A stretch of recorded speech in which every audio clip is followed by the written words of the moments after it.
اللہ جانتا ہے کہ تمہاری چاہت کو کب اور کیسے تم تک پہنچانا ہے۔ تمہیں بس توکل رکھنا ہے کہ اگر وہ ایک ستارہ تمہیں نہیں مل سکا جو تم نے مانگ رکھا تھا تو ممکن ہے اللہ نے پورا آسمان تمہارے لیے لکھ رکھا ہو۔ دعائیں کبھی بھی رد نہیں کی جاتی، پھر وہ تہجد کی دعا ہو یا کسی فرض نماز کی، پھر وہ ہنس کر مانگی گئی ہوں یا روتے ہوئے، پھر وہ کسی نمازی کی ہو یا بے نمازی کی۔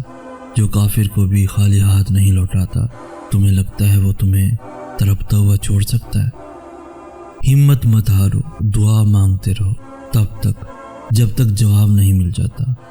جب وہ تمہیں صبر کی انتہا کو لے آیا ہے تو یقین رکھو کہ آزمائش اب ختم ہونے والی ہے، اور پھر ہر اس چیز سے نواز دیا جائے گا جس کے لیے تم راتوں کو اٹھ اٹھ کر جھولی پھیلایا کرتے تھے۔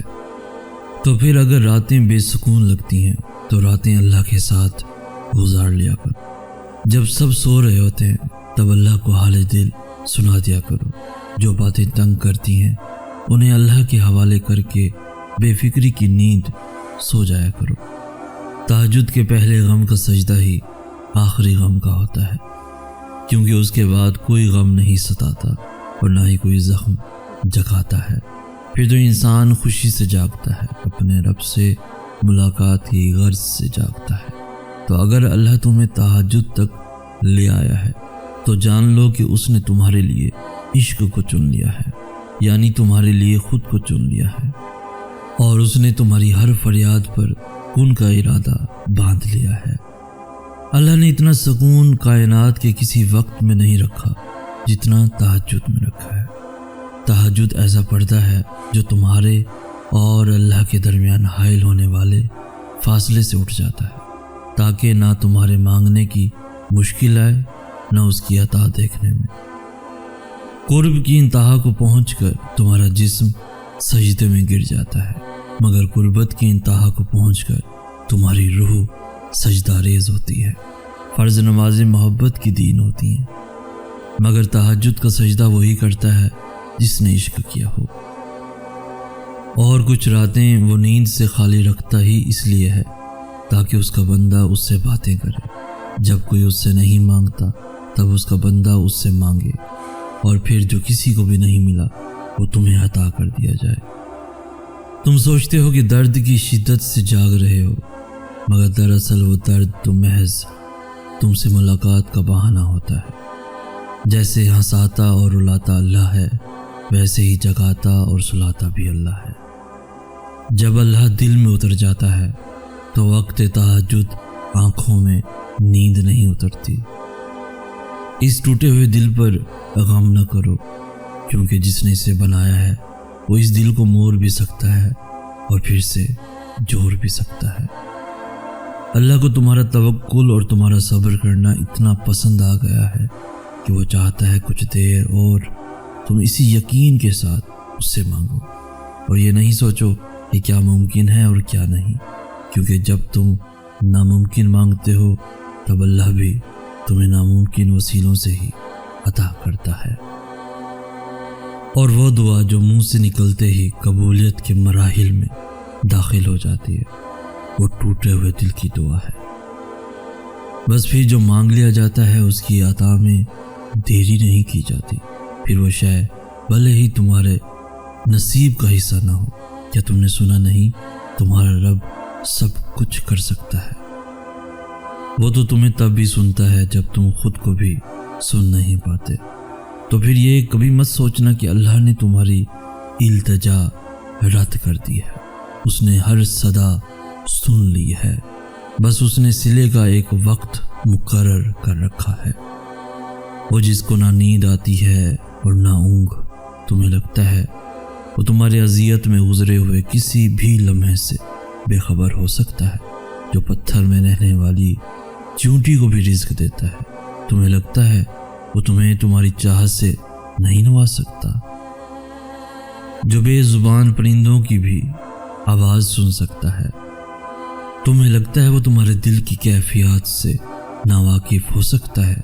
تم سوچتے ہو تمہاری دعائیں رد ہو گئیں، مگر تم یہ نہیں جانتے کہ تمہاری دعائیں کن کن طریقوں سے قبول کی گئی ہیں۔ جن دعاؤں کو تم ناممکن سمجھ کر بھلا چکے ہوتے ہو، اللہ انہی دعاؤں کے ذریعے تمہیں تمہارے برے وقت سے بچا لیتا ہے۔ زندگی میں جب بھی تم گرتے گرتے سنبھل جاؤ تو جان لینا کہ تمہاری دعاؤں نے تمہیں تھام لیا ہے۔ جب تم مدد مانگتے ہو تب تم تک ان ذریعوں سے مدد پہنچائی جاتی ہے جن کا تم تصور بھی نہیں کر سکتے، جیسے نوح علیہ السلام تک پہنچائی گئی، کیونکہ تم اللہ کی مصلحتیں نہیں جان سکتے، اور دعائیں تو ناممکن کے لیے ہی ہوتی ہیں، اور جو نوح کا خدا ہے وہ تمہارا بھی تو خدا ہے۔ بالکل ویسے ہی جب نوح علیہ السلام کو شکست اپنے سامنے نظر آ رہی تھی تب انہوں نے اللہ سے مدد کی، التجا کی، اور جانتے ہو اللہ نے مدد کیسے بھیجی؟ اللہ نے طوفان بھیج کر نوح علیہ السلام کی مدد کی اور انہیں فتح سے ہمکنار کر دیا۔ اسی طرح ہر مشکل یا ہر دکھ تمہاری تباہی بن کر نہیں آتا، اور یقین ہو اگر تو اللہ مچھلی کے پیٹ میں بھی امید کن زندہ رکھتا ہے، اور اگر اللہ تمہارے مقدر کا فیصلہ تمہارے ہاتھ میں بھی تھما دے تب بھی تم اپنے لیے وہ نہیں سوچ سکتے جو اللہ نے تمہارے لیے سوچ رکھا ہے۔ تو پھر صبر کرو، کیونکہ جب اللہ تمہیں کنارے پہ لا کر کھڑا کر دیتا ہے تب وہ یا تو تمہیں تھام لیتا ہے یا اڑنا سکھا دیتا ہے۔ یوں وہ تمہیں تمہاری من پسند چیز کو کھو دینے کے خوف سے گزار کر اپنا آپ یاد کرواتا ہے۔ یہ اسی کے فیصلے ہیں کہ وہ تمہیں کب اور کیا دیتا ہے، تو پھر یہ کیوں ملا اور وہ کیوں نہیں ملا یہ سوچنا تمہارا کام نہیں ہے۔ تمہارا کام بس دعا کرنا ہے اور یقین رکھنا ہے، کیونکہ تم خود اپنے لیے اچھے یا برے کا انتخاب نہیں کر سکتے۔ تم خود ہی خود کے ساتھ ناانصافی کرتے ہو، اللہ تمہارے ساتھ کبھی ناانصافی نہیں کرتا، اور جب تم یقین رکھتے ہو تب وہ وہاں سے تمہارے لیے وسیلے بناتا ہے جہاں سے تم سوچ بھی نہیں سکتے۔ تو پھر دعا کرنا کبھی مت چھوڑنا، صرف اس لیے کہ حالات ابھی تک نہیں بدلے۔ ایسا نہیں ہے کہ حالات اب کبھی بھی نہیں بدلیں گے، تبدیلی کائنات کا اصول ہے، اور اللہ اپنے بندوں کو کبھی بھی مسلسل تکلیف میں نہیں رکھتا۔ اور تم سے یہ کس نے کہہ دیا کہ جو چھین جائے وہ واپس لوٹایا نہیں جاتا؟ کیا تم نے سنا نہیں یوسف علیہ السلام کا اپنے والد کے پاس واپس لوٹایا جانا، موسیٰ علیہ السلام کا اپنی والدہ کے پاس واپس لوٹایا جانا، ہاجرہ کا ابراہیم علیہ السلام کے پاس واپس لوٹایا جانا، ایوب علیہ السلام تک ان کے بچوں کا واپس لوٹایا جانا۔ اللہ تم تک ہر چیز واپس لے آتا ہے، بس وہ ان چیزوں کو تم سے دور اس لیے کرتا ہے کیونکہ تم ان چیزوں سے اتنی محبت کرنے لگتے ہو کہ جس کا حقدار صرف اللہ ہے۔ ہو سکتا ہے تم نے عارضی خوشی کا سوچ رکھا ہو اور اللہ نے تمہارے لیے مستقل خوشی کو چن رکھا ہو، کیونکہ تم وہ کبھی نہیں جان سکتے جو اللہ جانتا ہے۔ حقیقت کو تسلیم کرنا مشکل ہے، مگر یہی تو توکل ہے کہ جو دل کو نہ بھائے اسے بھی اللہ کی رضا کے لیے دل سے لگا لیا جائے، اور وہ تم سے بس تمہارا یقین ہی تو مانگتا ہے۔ تہجد میں مانگی گئی ہر دعا قبولیت کی دعا ہے، اور جو تمہارے لیے دل میں دعا کی ترغیب لایا ہے اسی نے اس کو قبول کرنے کا بھی تم سے وعدہ کر رکھا ہے، اور وہ وعدہ خلافی نہیں کرتا۔